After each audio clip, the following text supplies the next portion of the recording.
The search is on for some kind of a motive in Texas, with the latest details coming into us from police on why somebody attacked a Houston megachurch with an assault rifle, leaving the attacker dead, her own child in critical condition. The new information we're just getting in from officials who say these clues so far point toward anti-Semitism.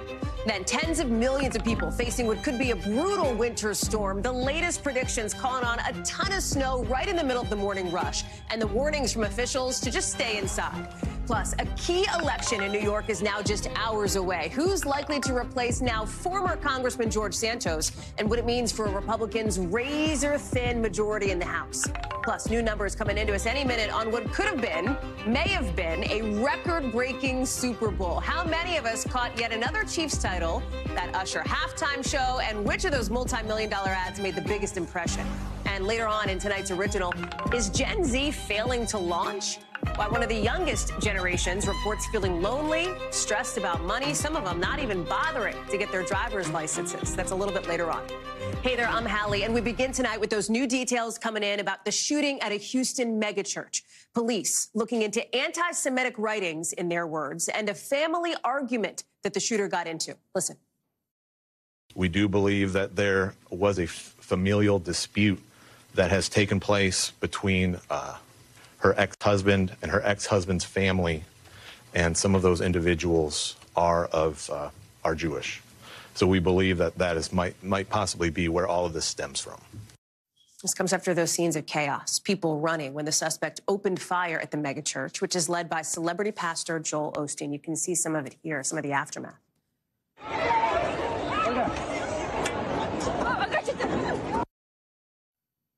Those, of course, are the moments inside Lakewood, when people were yelling for people to get down in Spanish. You could hear off in the distance some gunshots. But we now know the shooter was carrying an assault-style rifle, according to police, that had a sticker with the word Palestine on it. Police say she acted alone and that her child, a 7-year-old, is fighting for their life after being hurt in the chaos. 2 off-duty officers who were working at the church now being hailed as heroes who killed this attacker, putting a stop to what could have been an even worse situation. Morgan Chesky has been following this story and is joining us now. Bring us up to speed here, because this afternoon, late today, fast-moving developments in trying to figure out what happened here and why. Yeah, Hallie, this investigation has been sharing new details almost by the hour today. And you mentioned those 2 off-duty officers who engaged the shooter here. Important to note that they had sidearms on them, and authorities stressed that they did not flinch whenever the shooter pulled out a long rifle, believed to be an AR-15, and opened fire, saying that they returned fire until the threat was neutralized. And we now know who that shooter was, identified just a short time ago by authorities as a 36-year-old Moreno. And in addition to that information, they also shared that this 36-year-old has 6 prior arrests dating back to 2005, Hallie, which include unlawful carrying of a weapon, evading arrest, and assault on a public official. In addition to that, Hallie, we also heard that there is a history of mental health issues there as well, acknowledged by family members in addition to authorities here. And that has painted a much more clear picture of some of the context surrounding what took place yesterday afternoon here at this church behind me. Important to note that we still do not have a motive, though. Hallie? I mean, that is one of the big questions here. There's also some other questions, right? The little boy who was hurt, just 7 years old, now fighting for his life. Do we have any idea how he got caught up in this? What about how the other victim, an older man, 57, who's been released from the hospital? Right. Witnesses placed that little boy with the shooter when they got out of a vehicle and approached the building behind me. And then authorities take the story from there and say whenever the gunfire was exchanged, Hallie, this 7-year-old boy, believed to be the shooter's son, was somehow tragically caught in the crossfire and struck in the head. At last check, he remains in critical condition. The Houston police chief saying he is fighting for his life. We do know another church member in his 50s was also wounded here, struck in the leg. But the good news to report today, he has been released. Hallie?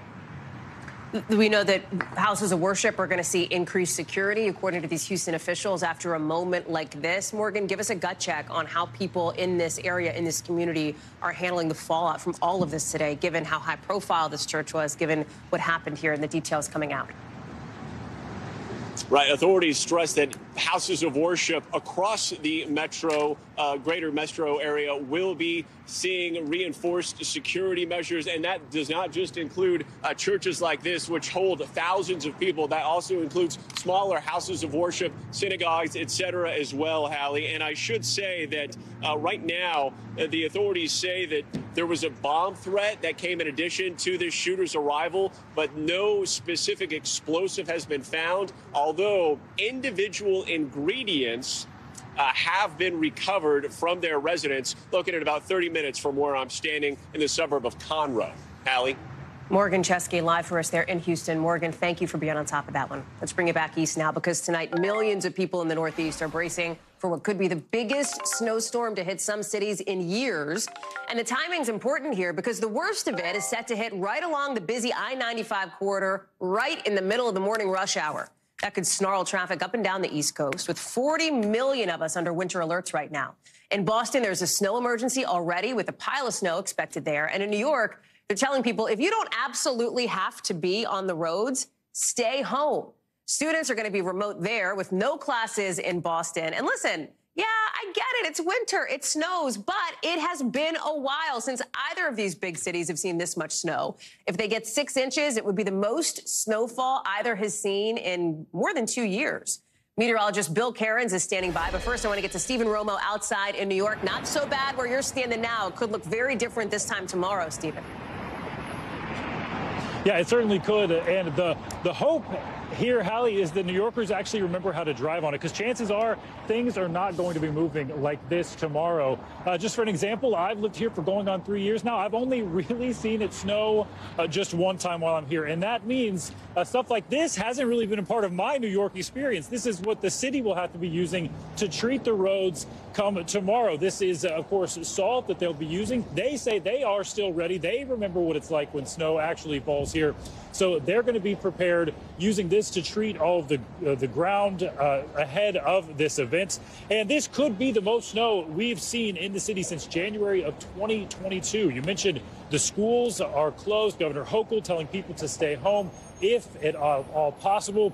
So here is some of the warnings. Here's what we could expect from this. That is severe travel delays on the roads. Of course, that comes with accidents and spin outs. And get ready for the salt trucks and crews as well on the streets to try to get them ready, along with delays at the airports. The airlines are getting ready. We have messages and advisories out from JetBlue, Southwest, United, Delta, all to prepare passengers for that. And it's not just New York. Boston declaring that snow emergency as well, also canceling in-person schools. Boston says they have about 38,000 tons of salt ready ahead of this. The city of New York also has thousands of tons of salt ready. Not much has had to be used here in the past couple of years. It's been like 2 years, I think, since we've had more than 2 inches of snow in a single day. We'll get to the expert Bill Cairns on that. Yeah. But hopefully people will remember how to actually deal with this, Hallie. I mean, that's the thing. You got to hope that people remember how to stay safe. Stephen Romo, thank you very much. I want to bring in the aforementioned expert, Bill Cairns. No pressure, friend, but what's the track? How bad is it going to be? Hallie, I like to blame all my gray hair on my kids and snow forecasts. That's, yeah, pretty much sums it all up. This storm has had significant changes in the last 48 hours. Just give you one example. So my family, I grew up in the Albany, New York area. 2 days ago, it looked like a foot of snow was going to fall in Albany, New York. Now it looks like they're going to get 0. This storm has taken a significant shift to the south. That means the snow forecast has changed for many areas. The snow forecast just dropped significantly for Hartford, for Boston. It went up in New York City. Providence is still pretty high, and now Philadelphia is getting into the mix, and all our friends on Long Island. So, yeah, there's been a lot of changes with this storm in the last, 12 hours. So we still have 45 million people. The heart of it is still in this pink area here. These are the winter storm warnings. This is where the highest impacts will be tomorrow morning, right during the morning rush hour. And it's a narrow band of really heavy snow. And that was up more to the north, and now we're shifting it south. And you notice we still have it over southern New England now in the Long Island. This may even shift a little more south with this next update this evening. So I have a broad brush here of 3 to 6 inches New York City. It may only drop to 34 degrees. the snowflakes are going to melt on the roads and the treated surfaces. They may never get snow on some of the roads in New York City. Walk in Central Park and you may have 3 to 6 inches and it looks like a winter wonderland. It may be one of those storms. Best chances of really treacherous roads will be outside of New York City, northern New Jersey, western portion of New Jersey, north of Philadelphia, southern New England, any of the higher elevations in southern Connecticut, and also down through the Hudson Valley. That's who now looks like to get the worst of it. You know, D.C. and Baltimore, you may see some flakes at the tail end of this. I don't think you're going to get any accumulations. This is a nor'easter, and if you want to see the winds howling, tomorrow afternoon out in Nantucket, all the way in Provincetown, Martha's Vineyard, it'll be like a blizzard with heavy snow and very strong winds, maybe even isolated power outages. Could have some coastal flooding concerns in those areas too, maybe even the Jersey Shore. Not like devastating, but you'll probably see pictures on roads. And here's kind of the timing of it. So here we are, 8 p.m. Then we notice this is that bright white. This is the highest impacts, 8 a.m. tomorrow morning, New York City, Jersey Turnpike, southern New England. So we'll fine-tune that, Hallie. But, you know, these snow forecasts, when the temperature's close to 32 degrees, like 1 degree completely busts a forecast. Well, we are going to find out more, I know, in the hours to come. And you and your, respectfully, your gray hairs will be there. Salt and pepper is going quickly with forecasts like this. It's a look these days. Bill Cairns, thank you very much. Appreciate it. Let's take you overseas now because there's a lot of news coming in on a couple of fronts from Washington and from overseas with new details tonight on Israeli forces and their rescue of 2 hostages held in southern Gaza as part of this pretty dramatic special operation raid that Israeli military members have led there, with Israel saying it used some specific intel to rescue 2 men, Fernando Marman and Luis Hayer, as we're seeing these former hostages reunite with their families after months of captivity. Emotional there. But we're also learning that this attack on Rafah, that city, killed at least 67 people, according to Palestinian health officials, including women and children. Raf Sanchez is live for us following all of this from Tel Aviv. What else do we know tonight, Raf, about the raid, about how these men are doing, and about what could come next? So, Hallie, the Israeli military says at 1:49 a.m. local time, Israeli special forces burst into that apartment building in the city of Rafah. They stormed upstairs to a second-floor apartment. They found a locked door, breached it with explosives. And according to the Israeli military, inside were those 2 hostages guarded by 3 Hamas gunmen. They killed them. They carried the hostages back out to a kind of improvised helicopter landing pad inside the Gaza Strip. And from there, they were flown to a hospital here in the greater Tel Aviv area. They were reunited with their families for the first time in 129 days. Doctors at that hospital say they are in pretty good condition, all things considered. But as you mentioned, the Israeli Air Force carrying out a wave of airstrikes to cover the retreat of those commandos as they left Gaza with those 2 rescued hostages. At least 67 people, including a number of civilians, killed in those strikes, according to the Hamas-run health ministry. Our colleagues in Gaza were in the emergency room at the Al-Kuwaiti hospital, just waves and waves of wounded people coming in. And, Hallie, this is all coming in the context of concerns that Israel is preparing to mount an all-out ground assault on the city of Rafah, where more than half the population of the Strip is now sheltering. Hallie. Raf Sanchez live for us there in Tel Aviv, and the timing that Raf is talking about here, the potential for this new ground assault that the Israeli military could be preparing, is coming where there's this split screen here in Washington, because in just the last 30 minutes over at the White House, President Biden's giving some brand new details about a new plan for a new proposed ceasefire deal. Remember, this is a deal that international leaders haven't been able to actually pull together, but here's what the president said about it so far. The United States is working on a hostage deal between Israel and Hamas, which would bring an immediate and sustained period of calm to Gaza for at least 6 weeks. So a 6-week potential ceasefire if this comes together. But it's coming as we have some new exclusive reporting right here at NBC News on the frustrations that President Biden is airing about the man you see here, the Israeli Prime Minister Benjamin Netanyahu. President Biden saying that Netanyahu is, in his words, giving him hell and impossible to deal with. People familiar with the president's comments tell NBC News. Apparently, President Biden's even called Netanyahu an a-hole a few times as the president's trying to persuade Israel to change its military tactics in Gaza, according to 5 people directly familiar with his comments. The CIA director is heading to Egypt tomorrow, from the president's orders to try to hammer out a new deal. And in just the last 24 hours, President Biden told Netanyahu Israel should not go ahead with that new assault you just heard about from Raf in southern Gaza without what he calls a credible and executable plan. Obviously, this all means new questions about a path to diplomacy, about U.S. support for Israel, and what exactly it looks like in the months to come. I want to bring in Monica Alba, who's watching it all from just near the White House. There's a lot, right? There's a lot, even in the last 30, 40 minutes, that has come together on this with the new comments from the president, with these questions about the relationship now between President Biden and Prime Minister Netanyahu. Talk us through it. Exactly, Hallie. And I think the president's comments were directed very clearly at the prime minister while he was standing next to the Jordanian King Abdullah, who was calling for a ceasefire and effectively pushing the president to try to do more to prevent civilian casualties in Gaza. So rewinding to the big picture here, the president and Prime Minister Netanyahu in public say they have a very respectful relationship, a professional working one. But in private, we've now learned, thanks to the reporting of my colleagues, that President Biden is starting to disparage the prime minister more, saying he's basically making it impossible to do what he wants to do, which is to get to a point where there can be a pause in the fighting, where the remaining hostages in Gaza can be released, where more aid can flow into Gaza to help the Palestinian people.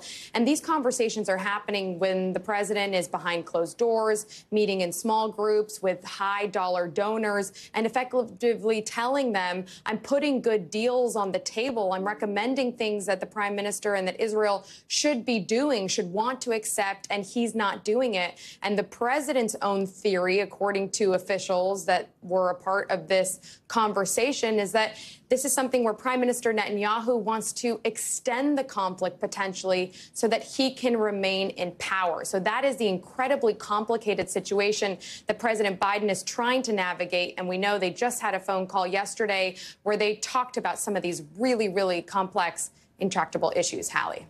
Monica Alba with a lot to follow there, live for us from just outside the White House. Mon, thanks. Also in Washington, or near Washington, we should say, just across the river at the Pentagon, we're learning in just the last few hours that the defense secretary went under anesthesia earlier today for a medical procedure on his bladder, with the White House coming out and saying that Secretary Austin is now following protocol to a T. This time, when it comes to this kind of thing, doctors at Walter Reed, where the secretary is being treated, say he'll be able to get back to work tomorrow, but for the time being, he's put his second-in-command in charge and notified the White House. That's significant. Remember, I know you're thinking about that two-day period earlier in the year when the president was really in the dark at the start of what turned out to be a weeks-long or a days-long hospitalization for complications related to prostate cancer surgery. Doctors say that even though he's been hospitalized again, Austin's prognosis to beat the cancer remains, in their words, excellent. I want to bring in NBC's Courtney Kube. So a couple of pieces to this, Court, right? First one is the logistics. This is going down differently this time than it did for Secretary Austin the last time around. But second is the practical implications here, right? Because there's a trip to Europe that's now called off because of the secretary's health conditions at a time when, as we have laid out even here in the show, there are a number of urgent international crises to be dealt with here. Walk us through what you're hearing at the Pentagon about what the next week or so looks like. Yeah, this was a really busy week for Secretary Austin. Yeah. So he was hospitalized yesterday, taken to the hospital a little after 2 p.m., not via ambulance like we saw back in New Year's Day, but taken by a security detail. And as you mentioned, Hallie, it was a huge departure from the January 1st hospitalization, in that the secretary's office, his aides, called the White House before he even got to the hospital to say he was going there. They also notified Congress, senior Pentagon officials, and then the public, all within a couple of hours of him being taken to the hospital for what's being described as symptoms of an emergent bladder issue. Now, throughout the course of the day, we had several additional updates, including that he had transferred his authorities to his deputy and that he was taken into critical care. We found out today that he was under general anesthesia for these procedures, and they expect him to potentially resume his duties as early as tomorrow. Now, he was scheduled to travel to Brussels tomorrow morning for two events. One on Wednesday was the Ukraine Defense Contact Group. That's where a bunch of allies get together and they talk about weapons and equipment, largely ammunition right now, that they can all gather up and send to Ukraine to fight in the war against Russia. It's a very critical time for this Ukraine Defense Contact Group right now, Hallie, because as we know, as we've been talking about on the show for weeks now, the U.S. is really fighting about funding to send more to Ukraine. This will now go on virtually. It's not clear whether Secretary Austin will be able to participate from the hospital or maybe from his house. We're waiting to hear more on that, but it's a critical week for him to be suffering with these medical issues, Hallie. Courtney Cubey, we're glad to have you reporting on all of this tonight. Thank you. We got to get to some other breaking news in just the last half hour here, because former President Donald Trump is now asking the Supreme Court for more time to file an appeal on whether or not he is immune from criminal prosecution. So remember what happened just last week. We brought it to you here as breaking news. This panel from a federal court here in D.C. said, no. They said, Donald Trump, you have the same rights as any other criminal defendant, meaning you don't have special immunity because you used to sit in the White House. You're treated just like maybe you or me or whoever. Remember, they called him, in their words, Citizen Trump, meaning his federal election interference trial could go ahead. But here's the thing. This new filing that's just into us from the former president asks for a stay, i.e. a pause, right? They're asking to press pause on that ruling. Why? Because Mr. Trump's attorneys say that a months-long criminal trial at the height of election season would radically disrupt Mr. Trump's ability to campaign against President Biden. You see that quote there. That is sort of the key of this. Danny Savalas is joining me now. And Danny, of course, right? I mean, of course, the impact of a trial affects what happens on the campaign. That is what people have been talking about since the second this case was brought here. What is the likelihood that that is going to be persuasive to the rulers that be here? There are a few different requests going on here. One is the stay, and the stay has a couple different levels, but the other one is for review. Now, on the argument for the court to review it, I noticed this over the weekend, and obviously the Trump team noticed it as well. But remember, back in December, Jack Smith, the prosecutor in this case, essentially said, this is an issue, immunity, that must be taken up by you, the Supreme Court. At the time, Jack Smith was seeking to leapfrog the D.C. Circuit Court of Appeals in order to move this along as fast as possible and have the Supreme Court review it. So in a sense, Jack Smith has already argued that this case should be heard by the High Court. On the other hand, the Trump team is also asking for a stay of the proceedings and a stay of the mandate so they can ask for en banc review at the Circuit Court. So they're asking for a lot of different stays here. The court has a lot of discretion there as to whether to grant any of them, but at the same time, higher likelihood that the court does hear this case. Okay, you got to it at the end there, but if I asked you to boil this all down into like super plain English terms of what you think is most likely to happen in the next month on this, what would you say? There are a couple different outcomes, but likely that the Supreme Court takes up this case. On the stay, look for them to either allow maybe the case to go forward in the lower courts. I don't think that's likely. I think a stay is issued, but not a forever stay, something a little more reasonable. So then let me ask you this. He's got a lot going on this week in court, right? There's a lot of different, he's got this, we've talked about his web of legal issues here. Several things are coming up this week. What is the biggest concern for Mr. Trump this week? This might be a surprising answer. I think the most interesting case right now is what is going on in Fulton County, which may be the total implosion of this case. So in a sense, the most important case to Trump might be the one that may be going the best for him in a world where everything else is not going particularly well for former President Trump. The Fulton County case looks like it might actually have the potential to derail based on a motion that initially seemed really out there to throw the case out completely. And now there may be an outside chance. We'll have to see. Super interesting. Danny Savalas, thank you for breaking it down for us, as always. Coming up, we're looking ahead to a key number set to come out tomorrow that could help us read the tea leaves on where inflation's going and how much you may have to spend or not. Plus, more than a dozen earthquakes in California. Look at this in just the last 24 hours. We'll explain why.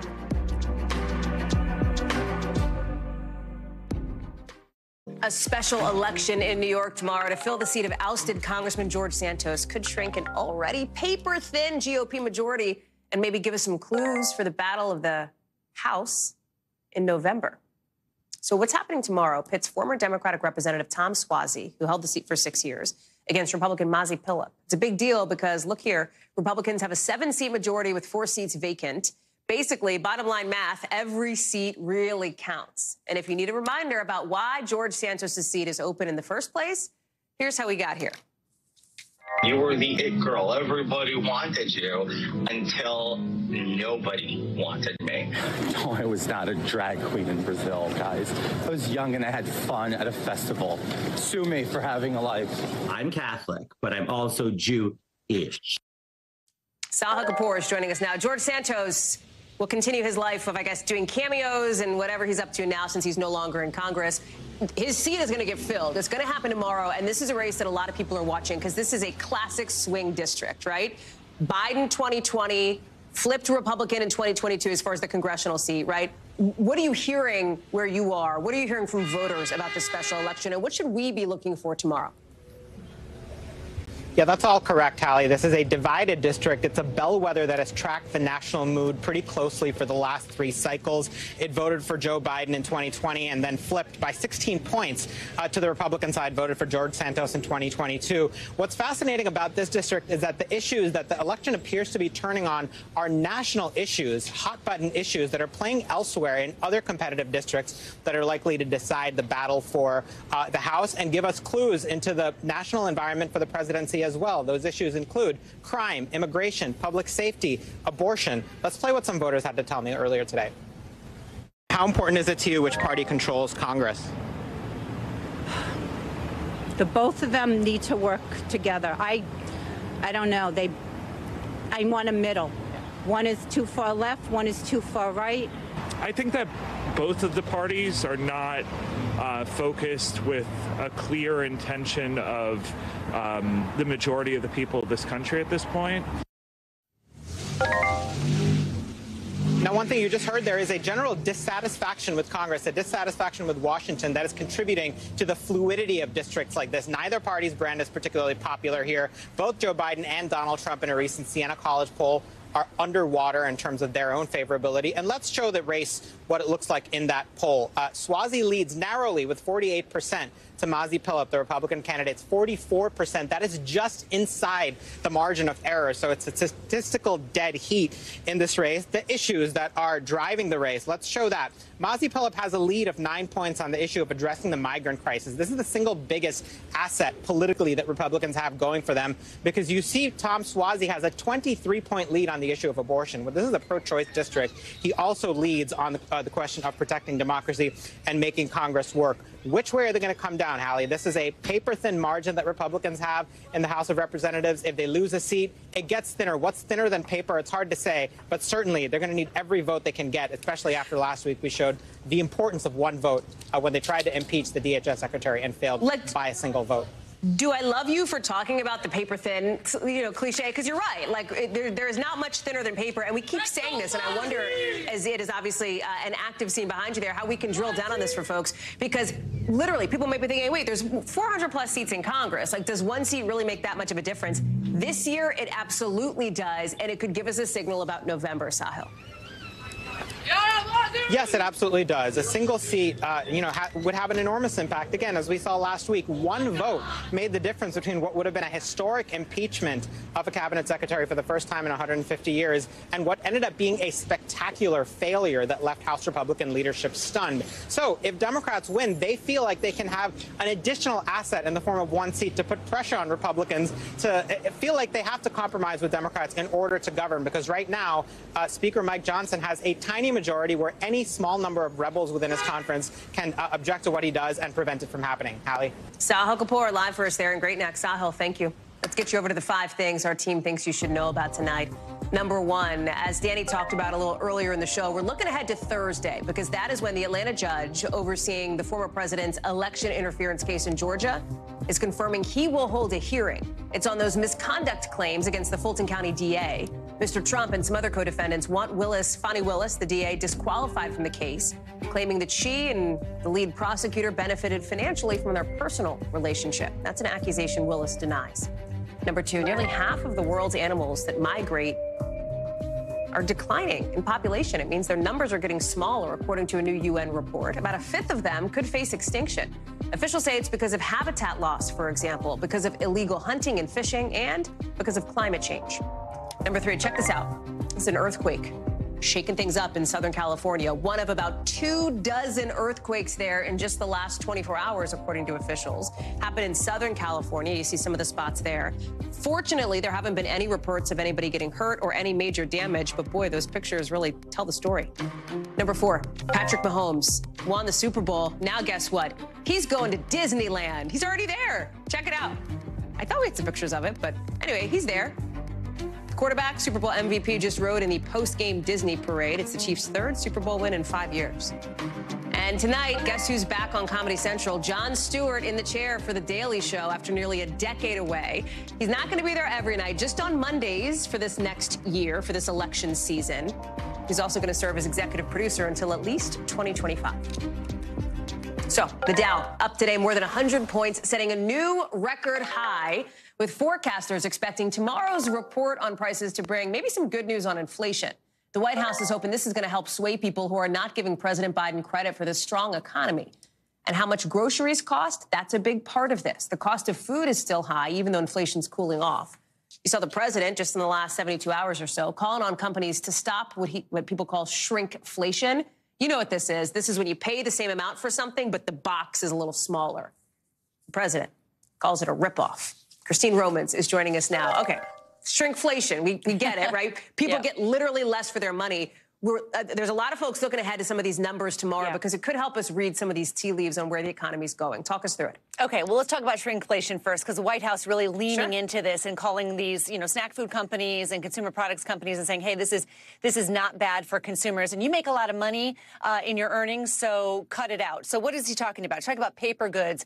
You look at paper goods, this is one of the biggest examples, fewer sheets of tissue in your toilet paper roll, right? About 10% of the price increase in paper goods is because of this shrinkflation, less stuff in the package. Snacks, almost about 10% as well. Cleaning products, it's pretty prolific there too. Coffee as well, ice cream and candy, 7% of the increase in the price of the overall price increases because of that so-called shrinkflation. And it really has, cooling inflation overall, but consumers are still red hot about the fact that their grocery bill, when they go to the supermarket, when they go to buy, everyday products, everything still costs more. So that is still a real problem. By the way, Super Bowl, in case you're keeping track here, chicken wings down over Super Bowl weekend. So there are some places where we are seeing, Hallie, the grocery prices declining, right? Frozen chicken wings down 11, but chips, I'm a big chips and queso person, those prices still up.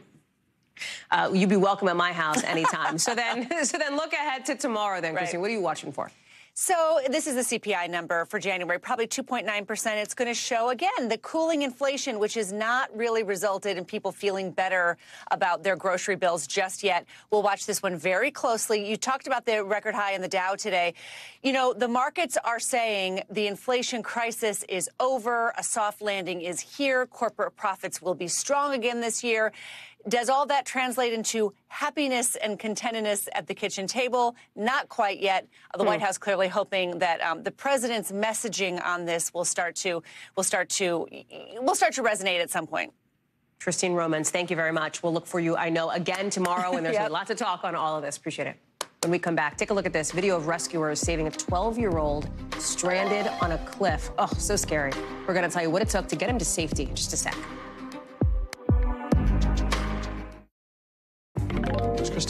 A super infamous British TV show interview is getting the Netflix treatment. We've got more on that coming up in just a second. But first, tonight, while not many Republicans seem to be all that upset that Donald Trump said he'd let Russia do whatever the hell they want, his words to NATO partners who don't pay enough for defense, at least one Republican is trying to make the case that kind of talk's an issue.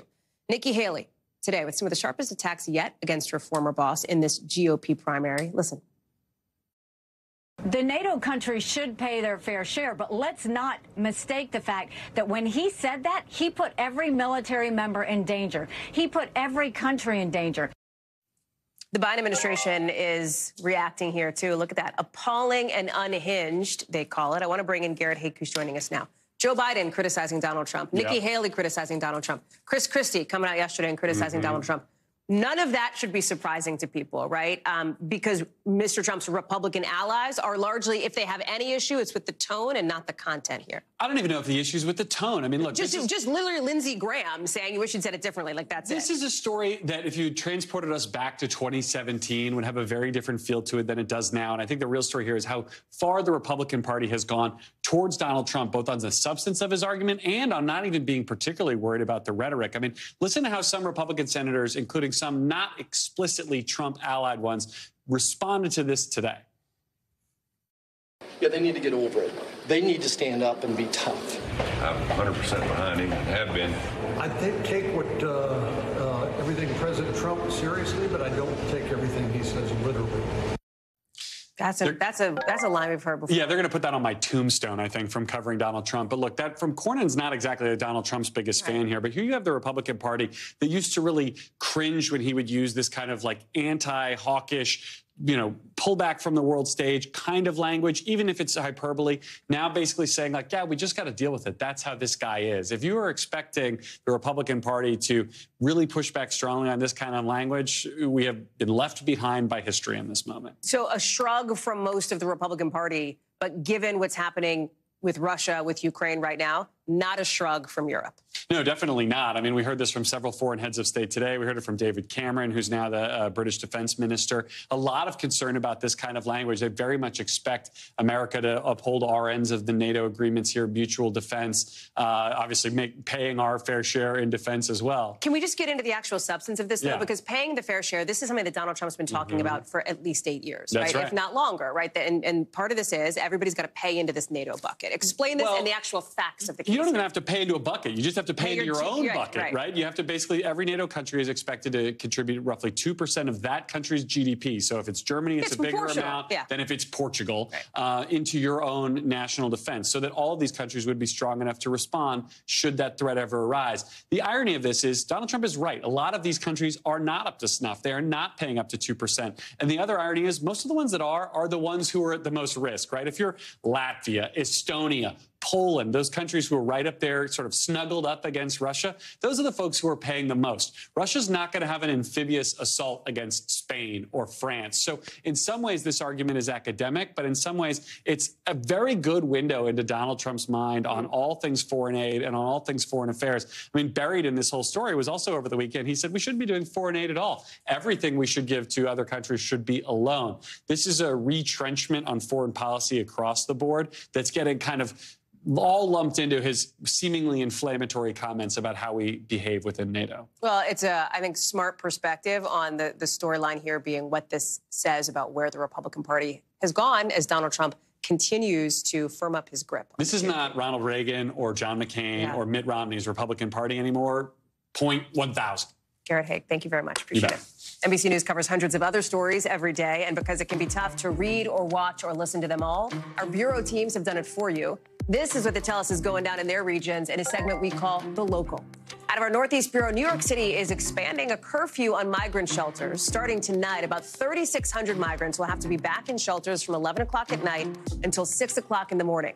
The mayor's office says they will make exceptions for people working night shifts and that this has no connection to recent violence. Out of our Western Bureau, you got to look at this. A 12-year-old boy got stuck climbing a cliff near San Francisco. Rescuers couldn't see him from the top, so they used a helicopter to dangle a firefighter about halfway down this 200-foot cliff to bring the boy back up. You see it there? Terrifying to look at, but incredibly, that boy is okay. Thank goodness. And out of our Northeast Bureau, a town in Massachusetts wants private daycares and preschools to pay a fee if their kids that go to these daycares go to public parks. The town says the fees would help keep up with upkeep and that they already charge kids' sports organizations for using public spaces. Some schools say, hey, fine, but if you charge us a fee, we're just going to have to pass that along via tuition. If the proposal is finalized, it could go into effect this summer. Still to come, a lot more here on the show. Gen Z, not doing the least, but definitely doing less. We're getting into that in the original.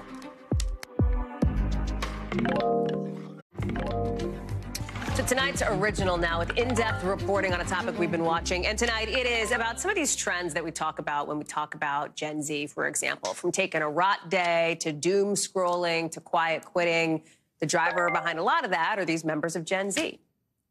It's going viral on places like TikTok. A lot of it focused on self-care. Now Anecdotally, many of them say they're driving less, staying home, maybe not drinking as much. It seems to be part of a broader shift happening with this generation. A lot of it linked back to how the pandemic changed everybody's lives. Here's Dana Griffin.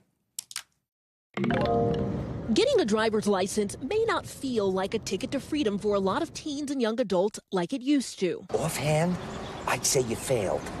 Failed?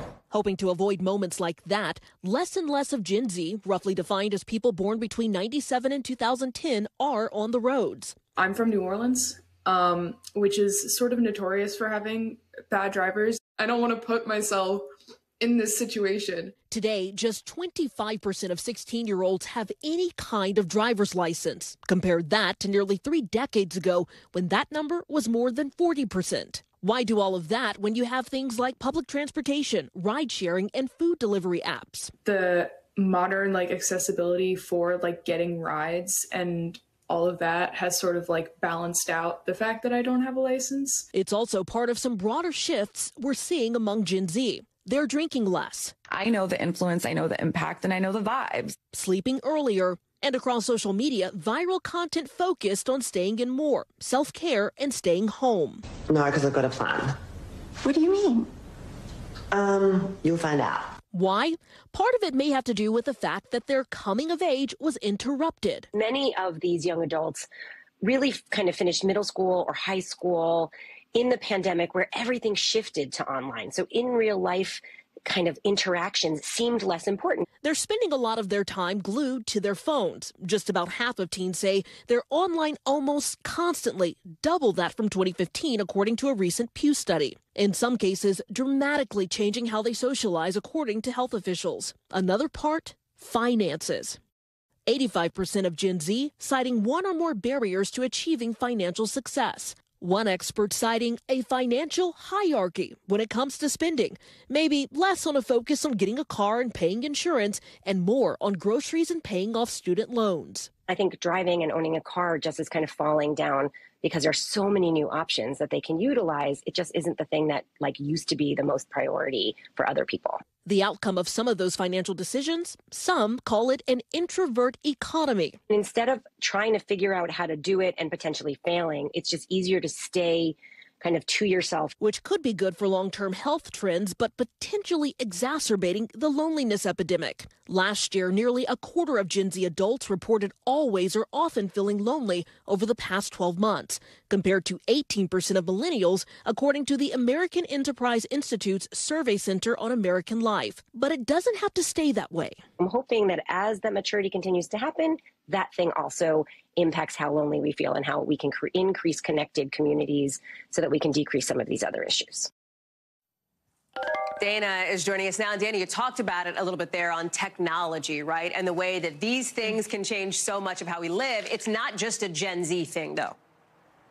You're absolutely right, Hallie. In fact, a recent Health and Human Services survey found that approximately half of all U.S. adults have reported experiencing loneliness, with the highest rates among young adults. And despite the big prevalence there, less than 20% actually recognize it as a major problem. And one psychologist puts it this way. Her name is Dr. Jennifer Harstein. She says that when we combine the impacts of the COVID-19 pandemic, the disconnect from others, with the fact that we're so virtually connected to one another, that some people have actually forgotten how to interact with people. She says even a lot of her patients find it awkward just having a conversation with others. So maybe today's a good reminder to call up a friend or make an effort to try to socialize with someone, because we're so used to our devices that time goes on, weeks, months, and you realize I haven't seen my friend in a long time. So hopefully a lot of people kind of get out of that feeling of loneliness, Hallie.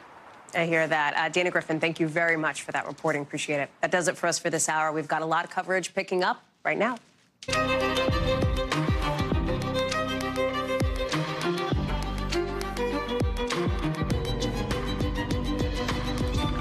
Tonight, the search is on for a motive in Texas, with the latest details coming into us on why somebody attacked a Houston megachurch with an assault rifle. The suspect dead, her own son in critical condition. The new information from police, who say the clues so far point toward anti-Semitism. Then tens of millions of people facing what could be a brutal winter storm. The latest predictions calling for a ton of snow right in the middle of the morning rush. And the warnings from officials to please just stay inside. Here in Washington, the defense secretary put under anesthesia today after more issues with his health. Why the Pentagon is doing everything it can, it seems, to keep the president in the loop this time. Then, in just the last couple of hours, the Dow closing at a record high. It's never seen these numbers before, prompting some cautious optimism about a big inflation report tomorrow. What it all means for those still too expensive grocery store runs in the eyes of some. Hey there, I'm Hallie, and tonight we've got some new details coming into us about the shooting at a Houston megachurch. Police now looking into anti-Semitic writings, in their words, and a family argument that the shooter got into. Listen. We do believe that there was a familial dispute that has taken place between her ex-husband and her ex-husband's family, and some of those individuals are Jewish. So we believe that might possibly be where all of this stems from. This comes after some scenes of chaos, people running, reuniting with family after the suspect opened fire at this particular megachurch, which is led by celebrity pastor Joel Osteen.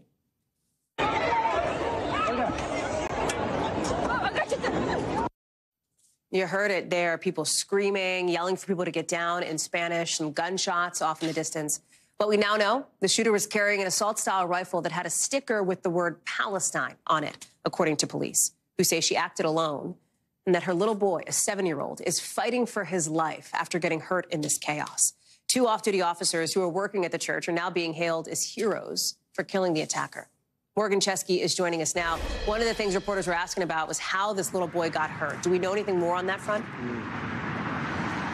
Yeah, Hallie, just what authorities shared earlier today, saying that witnesses observed this shooter step out of a vehicle and pull the boy out of the back seat, where they then approached one of the entrances here at Lakewood. And upon walking past a security guard inside, almost immediately started firing. From there, authorities say that this young boy, 7-year-old, as you mentioned, somehow got caught in the crossfire here and was struck in the head. Now, important to note, the police chief here in Houston has not said who struck whom, whether it was the mother of the boy who may have accidentally shot him or one of those 2 officers who were responding to the shooter. However, the chief did stress that because the shooter, in this case the boy's mother, placed him in such a dangerous place, considering all the circumstances, the blame is definitely on her. And keep in mind, all of this, Hallie, happened in a span of 14 minutes from the second they got out of the car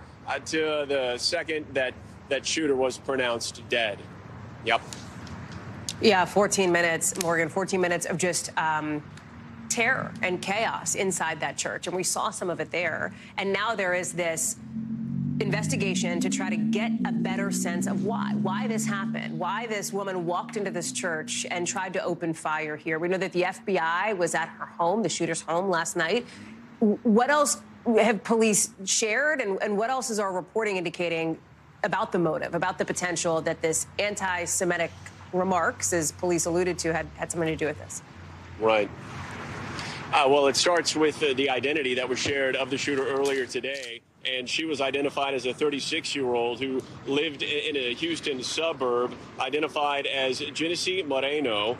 And some of her history offers some disturbing details here. Authorities saying that she has 6 prior arrests dating back to 2005, including unlawful carrying of a weapon, evading arrest, and assault on a public official. And in addition to that, authorities said that she had family members who acknowledged a history of mental health issues, in addition to law enforcement as well. Regarding those search warrants that were conducted early this morning, Hallie, we know that federal investigators were seen walking out of a residence of hers, carrying box after box of evidence. We know that in some of those boxes were ingredients that can be used to create an explosive device of sorts.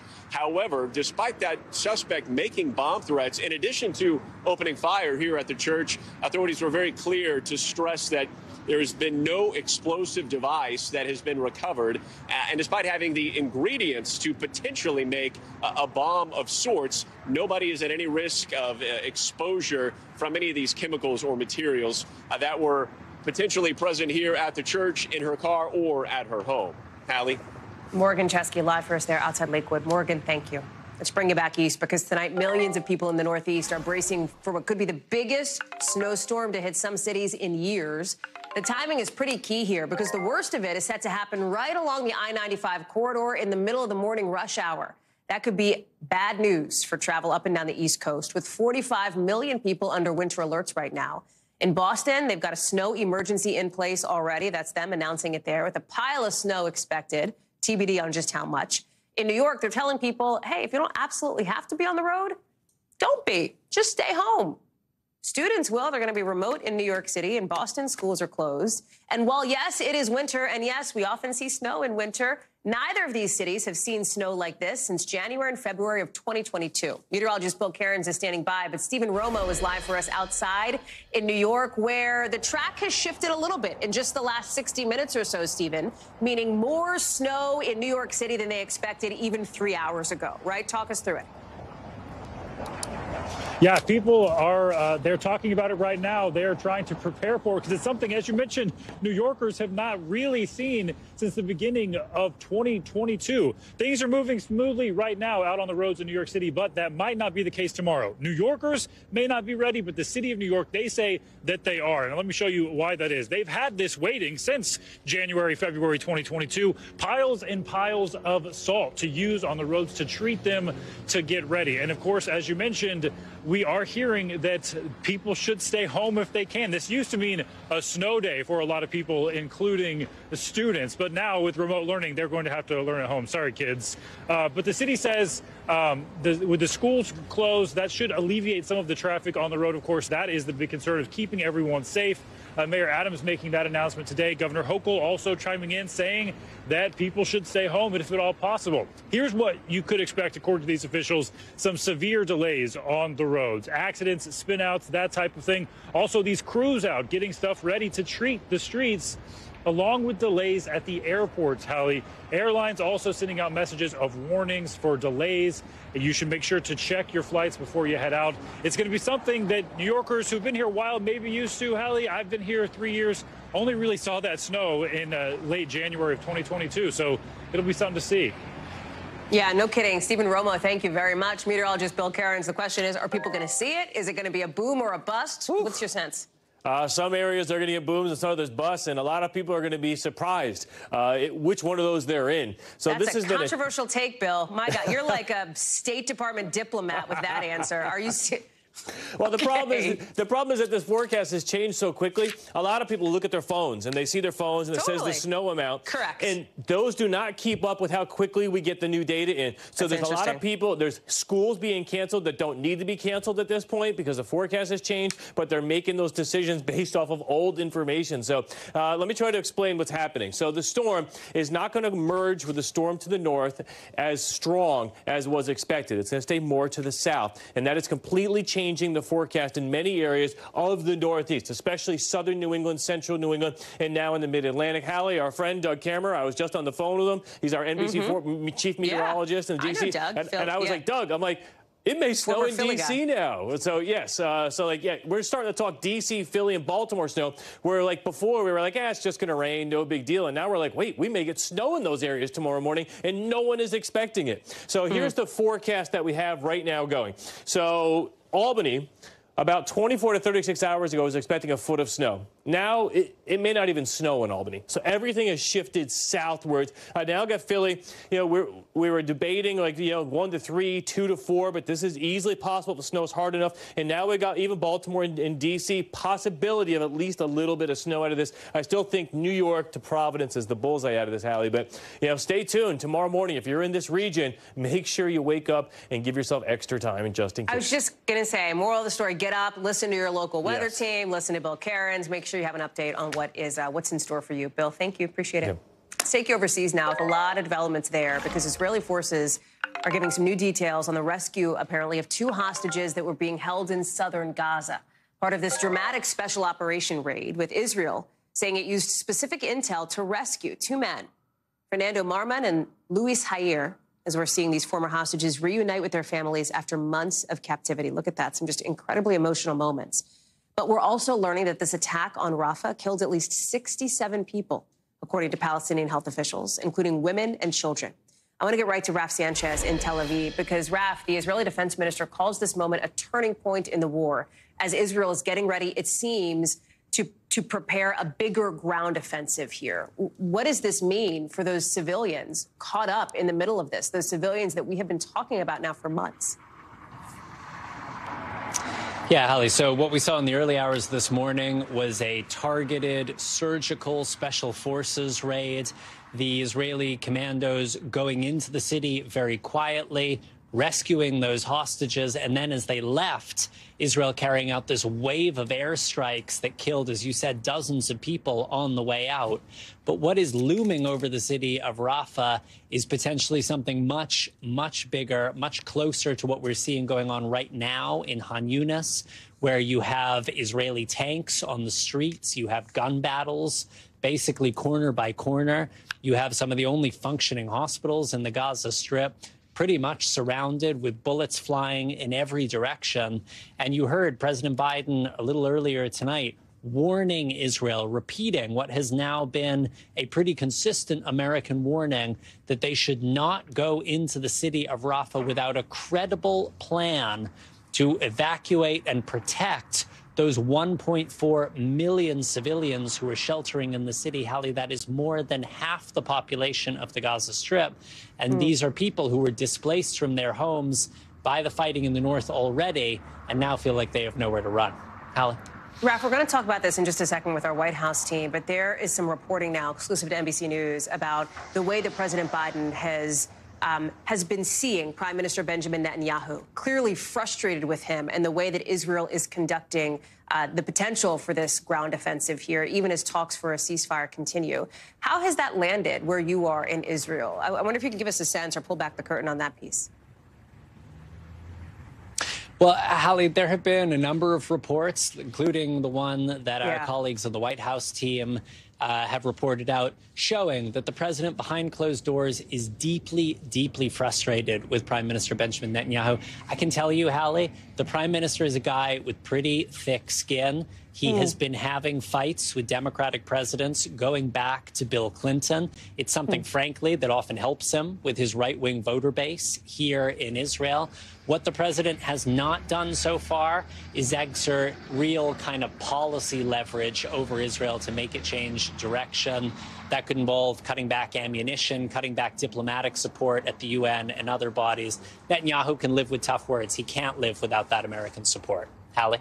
Raf Sanchez, we're so glad to have your reporting and your reported analysis there from Tel Aviv. Thank you. So let's get into that now from the White House perspective, because there's a couple of things happening there. In just the last hour, we've seen President Biden give some new details about the potential for a possible ceasefire, one that international leaders haven't been able to actually pull together. Here's the president. The United States is working on a hostage deal between Israel and Hamas, which would bring an immediate and sustained period of calm to Gaza for at least 6 weeks. You see the public remarks there from President Biden, but behind the scenes, as we just got into with Raf, President Biden seems frustrated, according to our reporting here, saying that Benjamin Netanyahu is, in the president's words, giving him hell and impossible to deal with, according to people familiar with the president's comments. With President Biden apparently even calling Netanyahu an a-hole a few times. President Biden's trying to persuade Israel to change up its military tactics in Gaza, according to 5 people directly familiar with his comments. He's sending the CIA director to Egypt tomorrow to try to hammer out some kind of a new deal. And in just the last 24 hours, the president has told Netanyahu that Israel should not go ahead with its new assault on southern Gaza without what he calls a credible and executable plan. Obviously, a lot of questions now about what a path to diplomacy could look like here, about the way that the U.S. and Israel are interacting moving forward. Let's bring in Aaron Gilchrist at the White House. And Aaron, I don't know if you heard the conversation that we just had with Raf Sanchez there, talking about how at times criticism from U.S. leaders can actually help Benjamin Netanyahu on the domestic side in Israel there. It is still notable to hear some of this reporting that we have about the president going so far as to call Netanyahu an a-hole. Yeah, you're absolutely right. We've been able to learn from our reporting, from our team's reporting, that the president has had these private conversations where he's expressed the frustration you noted with his counterpart in Israel, the prime minister there, as he's been trying to talk him into changing tactics on his efforts in Gaza. The reality is, and the president noted this today in his remarks with the Jordanian king at his side, saying that there were now these tens of thousands of Palestinians who've been killed. And as the president noted last week, that the operations in Gaza seem to be over the top. Now, you'll remember, Hallie, this was not what we heard from this administration in the early days and weeks and even months after the October 7th attack. We heard this full-throated endorsement of Israel protecting its people and getting rid of the Hamas terrorists, as the president has called them several times, including today. There is still that support. There is not a policy change. We heard the National Security Council spokesman say that today, that the Biden administration still stands with Israel, still supports Israel's efforts to dismantle Hamas. At the same time, we now have the president stepping out more and more often, making these comments, saying that the Israelis' operations have been over the top, saying that he's not getting the sort of response from Benjamin Netanyahu that he wants. And at this point, the administration has leaned into this space of talking about an extended pause in the fighting, a humanitarian pause that others have called the ceasefire, Hallie, including the Jordanian king, again, standing at Biden's side, saying that he wants to see an immediate ceasefire in Gaza, one that will help the Palestinian people start to put their lives back together. Aaron Gilchrist, thank you very much for that reporting for us tonight outside the White House. Appreciate it. We are just learning in the last few hours that the defense secretary went under anesthesia earlier today for a medical procedure on his bladder, with the White House coming out and saying Lloyd Austin is now following protocol to a T when it comes to these kinds of situations. Doctors at Walter Reed, where Austin's being treated, say he will be able to get back to work tomorrow. For the time being, his second in command is in charge. They've also notified the White House. That is significant because that is different than what we saw in that period back in early January when President Biden was totally in the dark at the start of what turned out to be a long hospitalization for the defense secretary because of complications related to prostate cancer surgery. Doctors say even with this latest turn, this latest hospitalization, Austin's prognosis to beat the cancer remains excellent. Let's bring in NBC's Courtney Kube for us. So a couple of pieces to this, Court, right? First one is the logistics. This is going down differently this time than it did for Secretary Austin the last time around. But second is the practical implications here, right? Because there's a trip to Europe that's now called off because of the secretary's health conditions at a time when, as we have laid out even here in the show, there are a number of urgent international crises to be dealt with here. Walk us through what you're hearing at the Pentagon about what the next week or so looks like.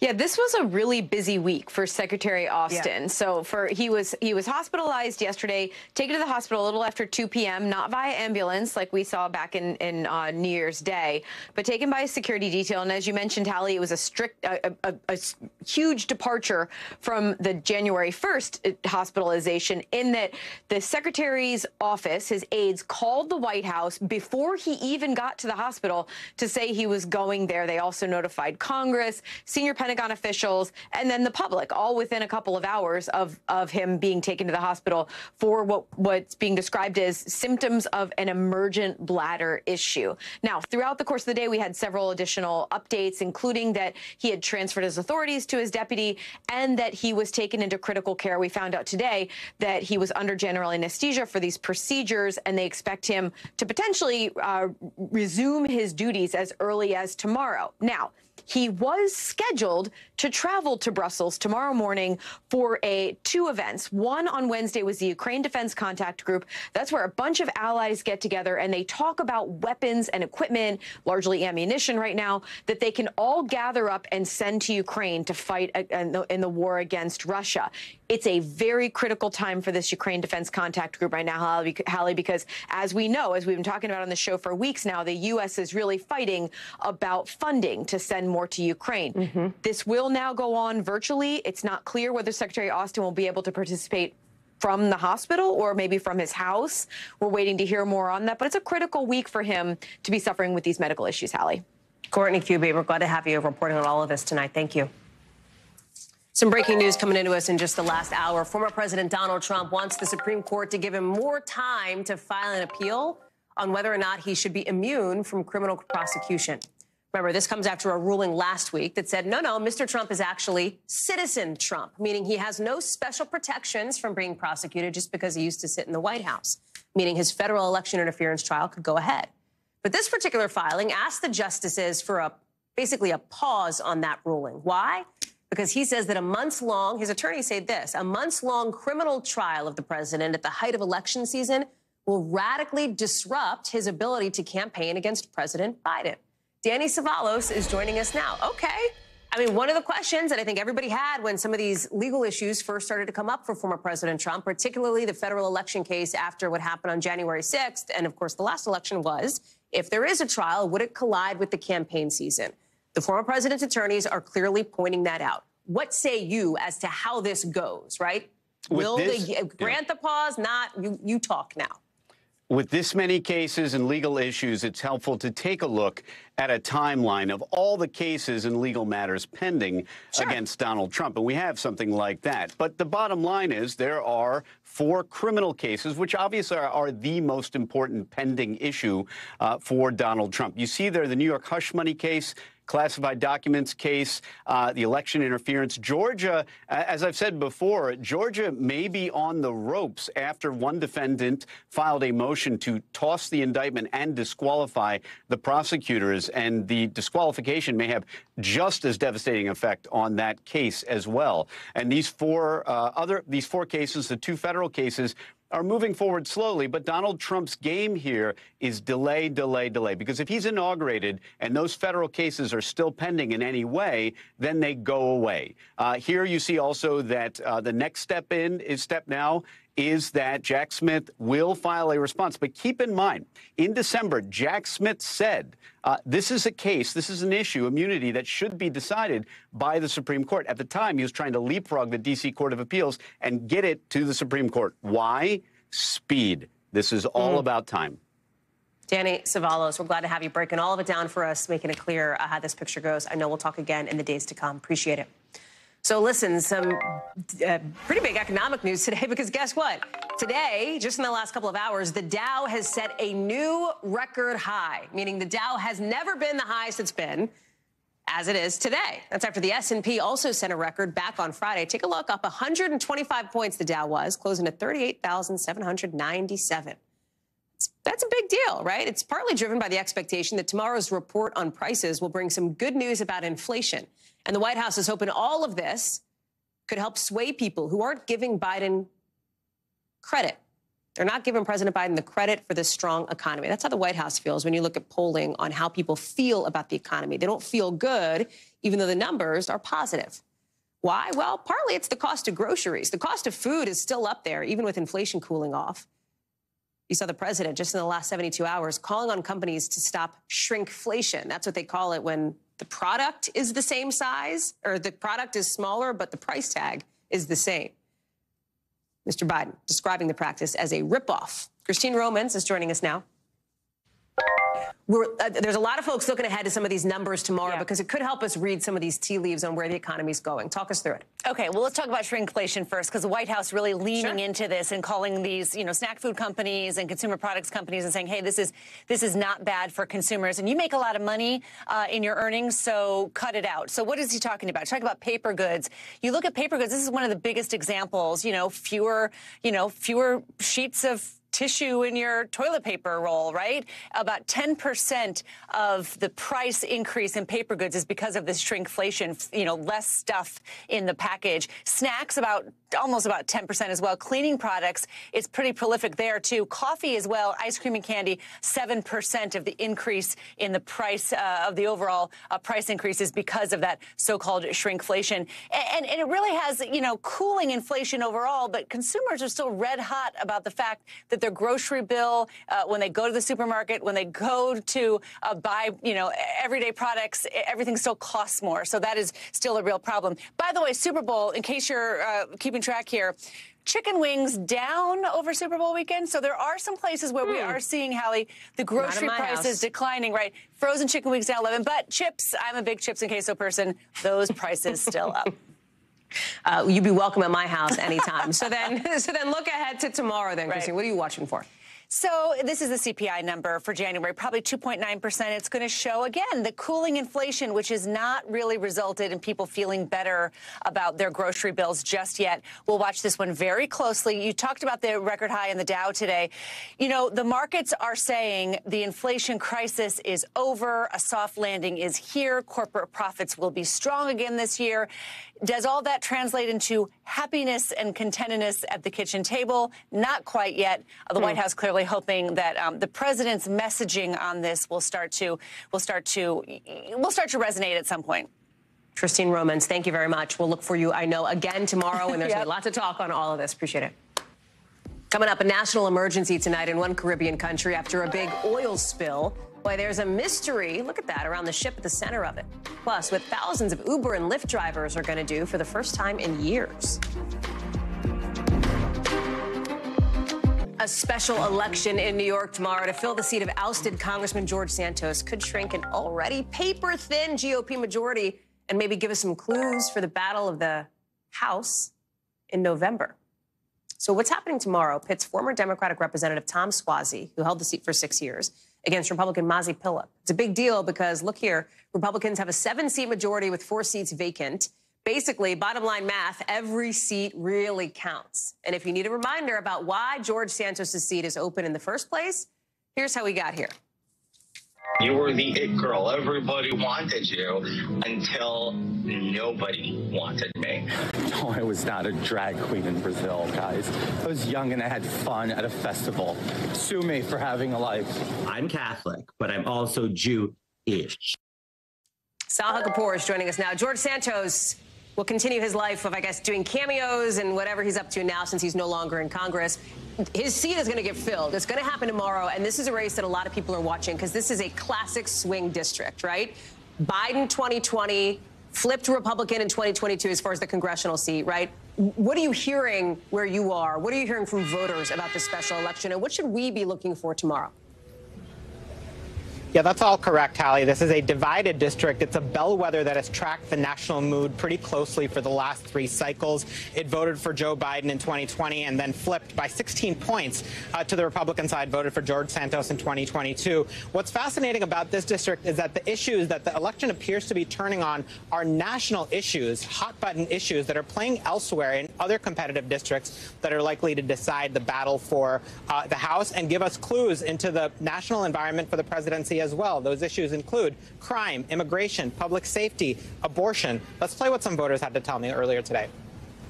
How important is it to you which party controls Congress? The both of them need to work together. I don't know. I want a middle. One is too far left, one is too far right. I think that both of the parties are not focused with a clear intention of the majority of the people of this country at this point. Now, one thing you just heard there is a general dissatisfaction with Congress, a dissatisfaction with Washington that is contributing to the fluidity of districts like this. Neither party's brand is particularly popular here. Both Joe Biden and Donald Trump in a recent Siena College poll are underwater in terms of their own favorability. And let's show the race what it looks like in that poll. Suozzi leads narrowly with 48% to Mazi Pilip, the Republican candidate's 44%. That is just inside the margin of error. So it's a statistical dead heat in this race. The issues that are driving the race, let's show that. Mazi Pilip has a lead of 9 points on the issue of addressing the migrant crisis. This is the single biggest asset politically that Republicans have going for them, because you see Tom Suozzi has a 23-point lead on the issue of abortion. Well, this is a pro-choice district. He also leads on the question of protecting democracy and making Congress work. Which way are they going to come down, Hallie? This is a paper-thin margin that Republicans have in the House of Representatives. If they lose a seat, it gets thinner. What's thinner than paper? It's hard to say, but certainly they're going to need every vote they can get, especially after last week we showed the importance of one vote when they tried to impeach the DHS secretary and failed by a single vote. Do I love you for talking about the paper thin, cliche? Because you're right. Like, there is not much thinner than paper, and we keep saying this, and I wonder, as it is obviously an active scene behind you there, how we can drill down on this for folks. Because literally, people might be thinking, wait, there's 400-plus seats in Congress. Like, does one seat really make that much of a difference? This year, it absolutely does, and it could give us a signal about November, Sahil. Yes, it absolutely does. A single seat, would have an enormous impact. Again, as we saw last week, one vote made the difference between what would have been a historic impeachment of a cabinet secretary for the first time in 150 years and what ended up being a spectacular failure that left House Republican leadership stunned. So if Democrats win, they feel like they can have an additional asset in the form of one seat to put pressure on Republicans to feel like they have to compromise with Democrats in order to govern, because right now, Speaker Mike Johnson has a tiny majority where any small number of rebels within his conference can object to what he does and prevent it from happening. Hallie? Sahil Kapoor live for us there in Great Neck. Sahil, thank you.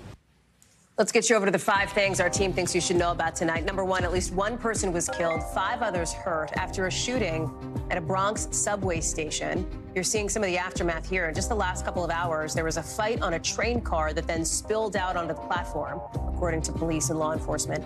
An NYPD spokesperson says the victims appear to be teenagers. They're still looking for suspects. Number 2, the Utah National Guard says 2 of its pilots are in the hospital after their helicopter crashed during a training exercise. Both pilots are in stable condition, but they're still trying to figure out why that chopper crashed. Number 3, thousands of drivers for Uber, Lyft, DoorDash are planning to strike on Valentine's Day, according to drivers groups. They want more money, and they accuse the companies of taking too much commission. This comes about a week after Lyft said it'll pay the difference if drivers made less than 70% of what riders paid. Uber says most of its drivers are happy with what they make, and DoorDash did not immediately respond to a request for comment. Number 4, pro sports could get up close and personal because the NBA, MLB, PGA Tour are all rolling out apps for Vision Pro, the new Apple headset. It means you can watch games when you have the contraption on your head, basically. PGA Tour says it's also working to let users virtually sit and watch all 18 holes of an upcoming tournament. Number 5, Kansas City Chiefs star Patrick Mahomes. He won the Super Bowl, and now guess what? He is at Disneyland. He just rode in the post-game Disney parade. This is like classic, right? Win the Super Bowl, go do your thing there. This is the Chiefs' 3rd Super Bowl win in 5 years, so not super new for Mahomes. Good for him, though. Congratulations to the Chiefs, obviously. Tonight, well, not many Republicans seem to be that upset that Donald Trump said he'd let Russia do whatever the hell they want, his words, to NATO partners who don't pay enough for defense. At least one Republican is trying to make the case that kind of talk is a problem. Nikki Haley, today, with some of the sharpest attacks yet against her former boss in the GOP primary. Listen. The NATO countries should pay their fair share, but let's not mistake the fact that when he said that, he put every military member in danger. He put every country in danger. The Biden administration also calling what the former president said appalling and unhinged. Garrett Haake is joining us now. Joe Biden criticizing Donald Trump. Nikki Haley criticizing Donald Trump. Chris Christie coming out yesterday and criticizing Donald Trump. None of that should be surprising to people, right?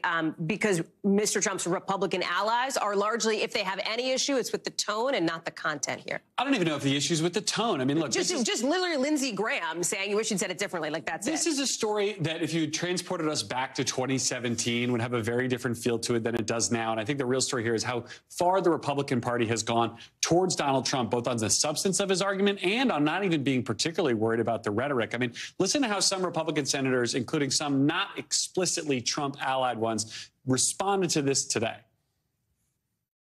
Yeah, they need to get over it. They need to stand up and be tough.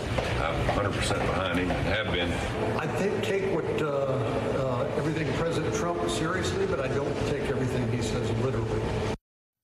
That's a line we've heard before. Yeah, they're going to put that on my tombstone, I think, from covering Donald Trump. But look, that from Cornyn's not exactly Donald Trump's biggest fan here. But here you have the Republican Party that used to really cringe when he would use this kind of like anti-hawkish, you know, pull back from the world stage kind of language, even if it's hyperbole. Now basically saying like, yeah, we just got to deal with it. That's how this guy is. If you are expecting the Republican Party to really push back strongly on this kind of language, we have been left behind by history in this moment. So a shrug from most of the Republican Party, but given what's happening with Russia, with Ukraine right now, not a shrug from Europe. No, definitely not. I mean, we heard this from several foreign heads of state today. We heard it from David Cameron, who's now the British defense minister. A lot of concern about this kind of language. They very much expect America to uphold our ends of the NATO agreements here, mutual defense, obviously paying our fair share in defense as well. Can we just get into the actual substance of this, though? Because paying the fair share, this is something that Donald Trump's been talking about for at least 8 years, That's right? If not longer, right? And part of this is everybody's got to pay into this NATO bucket. Explain this and the actual facts of the case. You don't even have to pay into a bucket. You just have to pay into your own bucket, right? You have to basically, every NATO country is expected to contribute roughly 2% of that country's GDP. So if it's Germany, it's a bigger amount than if it's Portugal, into your own national defense, so that all of these countries would be strong enough to respond should that threat ever arise. The irony of this is Donald Trump is right. A lot of these countries are not up to snuff. They are not paying up to 2%. And the other irony is most of the ones that are the ones who are at the most risk, right? If you're Latvia, Estonia, Poland, those countries who are right up there, sort of snuggled up against Russia,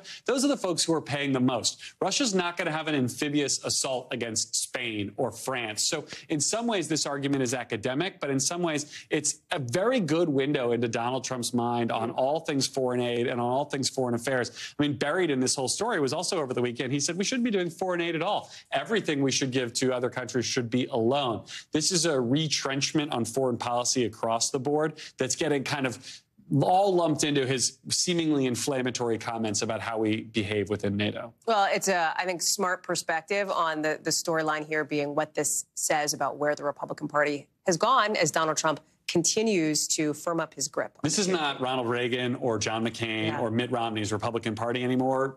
0.1000. Garrett Haig, thank you very much. Appreciate it. NBC News covers hundreds of international stories every day, and because it can be tough to read or watch or listen to them all, our international teams have done it for you. Here's some of what they're watching in a segment we call The Global. Out of Kenya, the running world, reacting with shock and sadness after the death of Kelvin Kiptum, the fastest marathoner on the planet.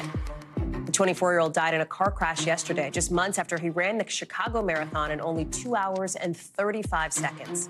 The director of that marathon telling NBC Kiptum was the most talented athlete he'd ever seen. Out of Greece, more than 1,500 people in the streets of Athens to protest against a bill that would legalize same-sex marriage. The bill faces opposition from Orthodox Christian religious groups on both sides of the political spectrum. If it passes, Greece would be the first majority Orthodox country to legalize same-sex marriage. And in Trinidad and Tobago, the prime minister is calling a big oil spill a national emergency, with officials racing to clean up the mess. Look at this, from a capsized ship off the island's coast. Nobody knows where the ship is from, what it was carrying, or how much oil exactly is spilling into the water. Still to come, a lot more here on the show. Gen Z, not doing the least, but definitely doing less. We're getting into that in the original. So tonight's original now with in-depth reporting on a topic we've been watching. And tonight it is about some of these trends that we talk about when we talk about Gen Z, for example, from taking a rot day to doom scrolling to quiet quitting. The driver behind a lot of that are these members of Gen Z. It's going viral on places like TikTok. A lot of it focused on self-care. Now, anecdotally, many of them say they're driving less, staying home, maybe not drinking as much. It seems to be part of a broader shift happening with this generation. A lot of it linked back to how the pandemic changed everybody's lives. Here's Dana Griffin. Getting a driver's license may not feel like a ticket to freedom for a lot of teens and young adults like it used to. Offhand, I'd say you failed.